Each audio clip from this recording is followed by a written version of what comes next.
गणकवि वैष्णव पाणी सारे जहाँ कहले आपण मानकर विदग्ध कवि अभिमन्यु सामंत से कथा कहले जने चाहिए सही रूप दिशे भाई लक्षण पचरा गला भाई ना का कथा ना तो भाउज सीता आखि बुझी दियो चक्षु बुझिले हृदय प्रकाश अर्थ कर आखि बुझी देले ता कथा हृदय भावुची भगवान ना निद्रा शोपड़ विदग्ध कवि अभिमन्यु सामंत कले निद्रा होइले स्वप्न देख भगवान मु सोई पड़े सीता को स्वप्न देखुची ना जाग्रत थिले हे जानी न थाई पाला भितर छांद न थिले पाला हबनी जाग्रत थिले हे जानी न थाई जाग्रत थिले जानी परुनी काय मन वाक्य ता बिना गणे सारण गणे त्रैलोक्य खाली सीता सीता सीता सीता भाई आपण कोन पागल हे गलनी गणकवि वैष्णव परी कहले कले हे लखण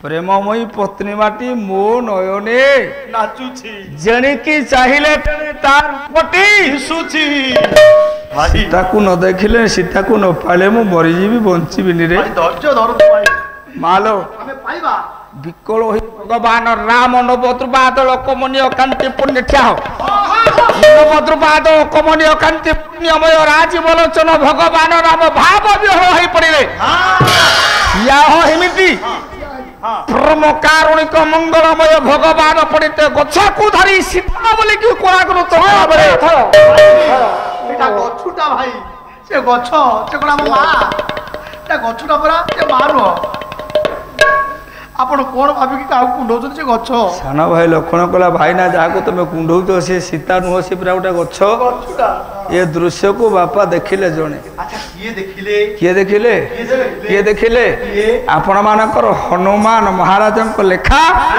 महानाटक कौन कहले कहले सतचिति आनंद आरे गिरिधर श्याम गुणी गुण निर्गुण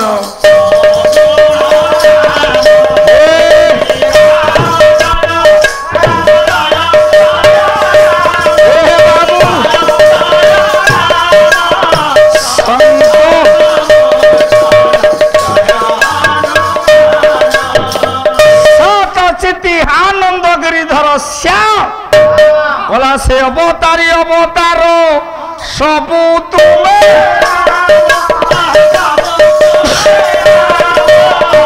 रामे तीरा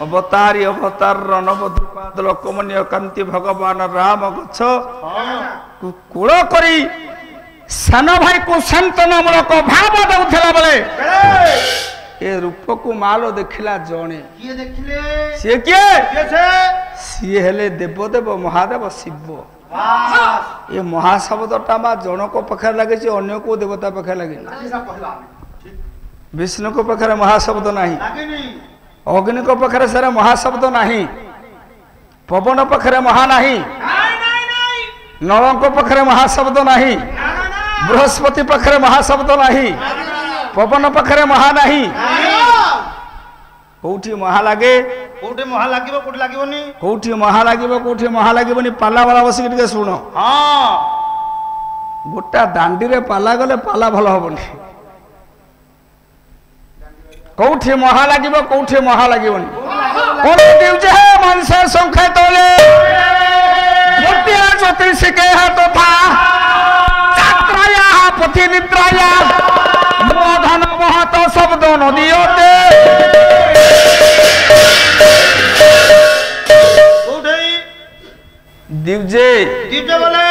दिव्य बोले आज्ञा ब्राह्मण को दिजो कहबा काहे के ब्राह्मण को दिजो ସାର୍ କଣ ପାଇଁ ବ୍ରାହ୍ମଣକୁ ଦିଜ କହିବା? ଖାଲି ବ୍ରାହ୍ମଣ ନୁହେଁ, ଆଉ କାହାକୁ? 4 ଜଣକୁ ଦିଜ କହନ୍ତି। କାହାକୁ?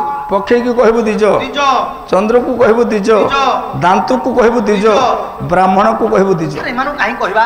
ପକ୍ଷୀ ପକ୍ଷୀ କାହିଁ ଦିଜ କହିବା? ମା ପକ୍ଷୀ ଆଗ ଅଣ୍ଡା ଦବ, ତାପରେ ଛୁଆ ଜନ୍ମ କରିବ। ଓହୋ, ଦିଥର। 2 ଥର ଜନ୍ମ ଦିଏ ବୋଲି ପକ୍ଷୀକୁ କହିବା ଦିଜ। ଆଚ୍ଛା ଚନ୍ଦ୍ରକୁ?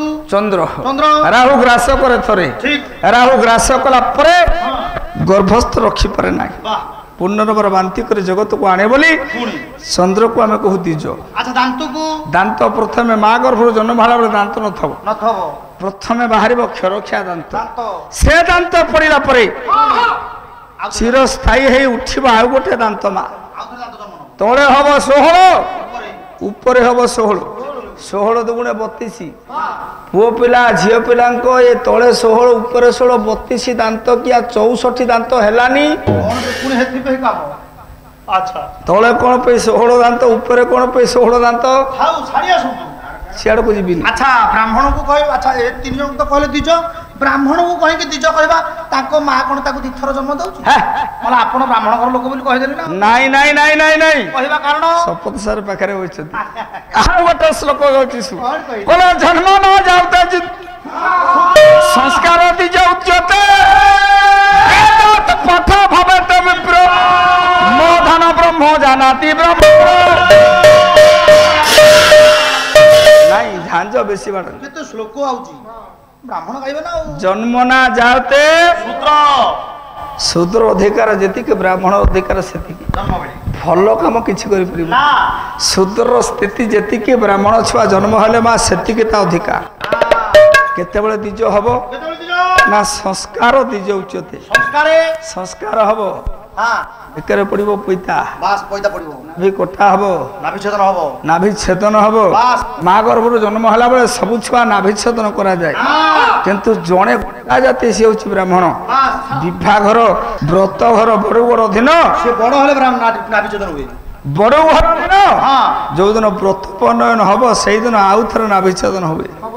ଆଉ ଥରେ ଜନ୍ମ କ୍ରିୟା କର୍ମନୀତି ସମ୍ପାଦନ କଲା ପରେ ତାପରେ ସିଏ ହବ ଦିଜ।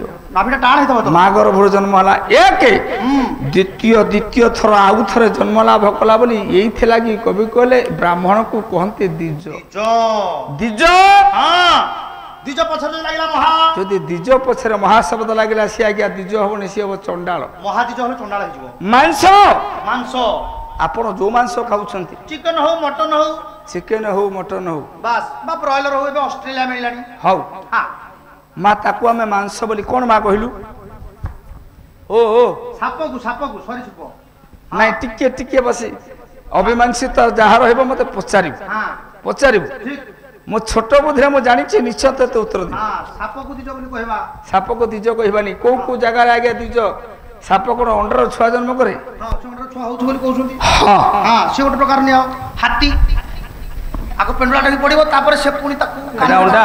କାଣ୍ଡରୁ ବାଡେଇ କା ଏଟା ଅଣ୍ଡା? ଏଟା ଅଣ୍ଡା ନା, ଏଇଟା ଅଣ୍ଡା ପେଣ୍ଡୁଳା କହୁନୁ। ଏଟା ମାଛ ପେଣ୍ଡୁଳାଟା। ମୁଁ କହିଲି ହେଇଟା ବହୁତ ବଡ ଅଣ୍ଡା। ନା ଦିଉଜେ ମାଂସେ, ହଁ ବିଭିନ୍ନ ପ୍ରକାର ମାଂସ। ହଁ ମାଂସ ପଛରେ ମହାଶବ୍ଦ ଲାଗିଲେ ମହାମାଂସ, ସିଏ ଆଉ ମାଂସ ହବନି, ସେ କଣ ହବ? ସିଏ ହବ ଗୋରୁ ମାଂସ। ଗୋ ମାଂସ। ଦିଉଜେ ମାଂସେ ଶଙ୍ଖେ, ଶଙ୍ଖ। ଶଙ୍ଖ ବୋଲେ ଶଙ୍ଖ ସା, ଆଜ୍ଞା ବିଭିନ୍ନ ପ୍ରକାର ଶଙ୍ଖ। ଆମେ ବଦଳୁଛୁ ଯୋଉ। ଏ ଶଙ୍ଖକୁ ଆମେ ଶଙ୍ଖ ବୋଲି କହୁ। ଏ ଶଙ୍ଖ ପଛରେ ମହାଶବ୍ଦ ଲାଗିଲେ ସିଏ ଆଉ ଶଙ୍ଖ ହବନି, ମହାଶଙ୍ଖ ସିଏ ହବ ଗେଣ୍ଡା। ଗେଣ୍ଡା ହେଇଯିବ। ତାକୁ ସଂସ୍କ କହିହବ ନାହିଁ। ହଁ ଦିଉଜେ ମାଂସେ ଶଙ୍ଖେ ତୈଳେ, ତେଲ। ଘରେ ସେଇ ମା କରୁଛୁ, ହଁ ତେଲ ଫୁଟଉଛୁ, ହଁ ଦେହରେ ପକଉଛେ ହଁ ତେଲ। ଜସ୍ମିନ, ସେ ଫରଚୁନ। ରୁଚି ରେଟ୍ କମିଲାଣି ପୁରା। ଆମେ ଆୟୋଡିନ ଯୁକ୍ତ ଖାଇବୁ ନା, ଆଉ କି କଥା। କିନ୍ତୁ ତେଲ ପଛରେ ମହାଶବ୍ଦ ଲାଗିଲେ ସିଏ ତେଲ କୋଉ ତେଲ ହବ? ସେ ତେଲ ନା ହବ ଗୁଖି ତେଲ। ଗୋଖି ତେଲ ଅଶୁଭ କାମରେ ଲାଗିବ। ଗୁଖି ତେଲ ଯାହା ଗୋରୁଠୁ ବାହାରି ଥାଏ, ଶୁଭ କାମରେ ଲାଗିବନି, ଅଶୁଭ କାମରେ ଲାଗିବ। ବାସ୍ ଦିଉଜେ ମାଂସେ ଶଙ୍ଖେ ତୈଳେ ବଦ୍ୟେ, ବଦ୍ୟ। ବଦ୍ୟ ବୋଲେ ବଦ୍ୟ। ବଦ୍ୟ ପଛରେ ମହାଶବ୍ଦ ଲାଗିଲେ ମହାବଦ୍ୟ। ମହାବଦ୍ୟ ବୋଲେ ମହାବଦ୍ୟ କିଏ? ଡାକ୍ତର ଜନ୍ତୁପତି। ଜନ୍ତୁପତି ଯମ। ସେ ଯମ ପାଖରୁ, ସେ ବଦ୍ୟ ପାଖରୁ କେହି ଜଗତରୁ ବଞ୍ଚିନି। ଫେରି ପାରିବାନି। ଦିଉଜେ ମାଂସେ ଶଙ୍ଖେ ତୈଳେ ବଦ୍ୟେ ଜ୍ୟୋତିଷ। ତମ ପୁଅ ବାହାଘର ହବଲା ବେଳେ ଜ୍ୟୋତିଷକୁ ଆମେ ଡାକୁ। ଝିଅ ବାହାଘର ହେଲା ବେଳେ ଆମେ ଜ୍ୟୋତିଷକୁ ଡାକୁ ଜାତକ ଦେଖିବୁ ଜାତକ ଦେଖୁ ମେଳକ ଟିକେ କରେ ପୁଅ ଝିଅର ଯୋଡ଼ଟା ଠିକ ହେଉଛି କି ନାହିଁ ପଡୁଛି କି ନାହିଁ ଆଙ୍କ ଦାମ୍ପତ୍ୟ ଜୀବନ ଭଲ ହବ ନା ସୁଖ ହବ ନା ଦୁଃଖ ହବ ଆମେ ବୁଝିବା ପାଇଁ ଆଗ ଦେଖ କିନ୍ତୁ ହଁ ଜ୍ୟୋତିଷ ପଛରେ ଏ ଜ୍ୟୋତିଷ ପଛରେ ମହାଶପଥ ଲାଗିଲେ ସେ ମହାଜ୍ୟୋତିଷ ଯାହାକୁ କୁହନ୍ତି ଚିତ୍ରଗୁପ୍ତ ଚିତ୍ରଗୁପ୍ତ ବଡ ବାଟୁ। ପଞ୍ଜିକାର ସେ ବଡ ପାଟୁ ଆଜ୍ଞା ଯାତ୍ରା ପଥେ ନିଦ୍ରାୟା ଯାତ୍ରା ଯାତ୍ରା ହଁ ଆମେ କୁଆଡେ ଯାଉଛେ ଯାତ୍ରା ଦେଖିବାକୁ ପଡିଛି ରଙ୍ଗମହଲ ଘରୁ ବାହାରିଲା ବେଳେ ବାବୁ ଯଦି କିଏ ପଚାରେ କୁଆଡେ ଯାଉଛ ମୁଁ ଦୂର ବିଦେଶ ଯାତ୍ରା କରୁଛି ମୁଁ ବିଦେଶ ଯାତ୍ରା କରୁଛି ଆଜ୍ଞା ଏ ଯାତ୍ରା ପଛରେ ମହାଯାତ୍ରା ମହାଶବ୍ଦ ଲାଗିଲେ ମହାଯାତ୍ରା ଯୋଉ ଯାତ୍ରାରେ ମଣିଷ ଆଉ ଫେରେନି ଫେରିବନି ତାକୁ ଶେଷ ଯାତ୍ରା ବୋଲି କୁହାଯାଏ ଆଚ୍ଛା ଯାତ୍ରା ପଥେ ନିଦ୍ରାୟା ନିଦ୍ରା ନିଦା ବୋଲେ ନିଦ୍ର ଆଜ୍ଞା ରାତିରେ ତମେ ଶୋଇଛ ତାକୁ ନିଦ ବୋଲି କହୁ ଦିନ ବେଳେ ଆମେ ଶୋଉ ତାକୁ ନିଦ ବୋଲି କହୁ ଏ ନିଦ ପଛରେ ଯଦି ସାରେ ମହାଶବ୍ଦ ଲାଗିବ ତାହେଲେ ମହାନିଦ୍ରା ମରଣ ବୋଲେ ଶେଷ ନିଦ୍ରା ଯୋଉ ନିଦ୍ରାରେ ମଣିଷ ଆସେନି ଆଉଟ ଠିକ ୟାକୁ ଏ ଜାଗାରେ ମହାଶବ୍ଦ ଲାଗିବ ନାହିଁ ଆଉ କୋଉଠି ମହା ଲାଗିବ କୋଉଠି ଲାଗିବ ପ୍ରସାଦ ମହାପ୍ରସାଦ ପ୍ରଭୁ ମହାପ୍ରଭୁ ଦେବ ମହାଦେବ ମହାଶିବରାତ୍ରି ମହାବିଶ୍ୱ ସଂକ୍ରାନ୍ତି ଅଛି ନା ଆଉ ସଂକ୍ରାନ୍ତି ସବୁ ସଂକ୍ରାନ୍ତି ମହା ଲାଗିବନି ଗୋଟା ସଂକ୍ରାନ୍ତି ପଛରେ ମହା ମହାବିଶ୍ୱ ସଂକ୍ରାନ୍ତି ଗୋଟା ନାରୀ ପାଖରେ ମହା ସେ ନାରୀ ହଉଛି ମହାଲକ୍ଷ୍ମୀ ମହାଲକ୍ଷ୍ମୀ ଚାঁଦ ମହାପ୍ରସାଦ ଠାକୁର ମହାଦେବ ହେଇ ଜଣଙ୍କ ପାଖରେ ମହା ଆଉ ସବୁଠି ମହା ଲାଗିବ ଅନ୍ୟ କୋଉଠି ମହାଶବ୍ଦ ଲାଗିବ ଛାଡି ଆସନ୍ତୁ ମହାଦେବ ସେଦିନ ଏ ମହାଦେବ ଦେବ ମହାଦେବ ଶିବ ଭଗବାନ ହାତକୁ ଯୋଡ଼ିଦେଲେ ଦେଖୁଛନ୍ତି କେତେ କଷ୍ଟ ବୋଲେ লীলা মুজ শ্যামল কোমলাঙ্গ সীতা সমারোপিত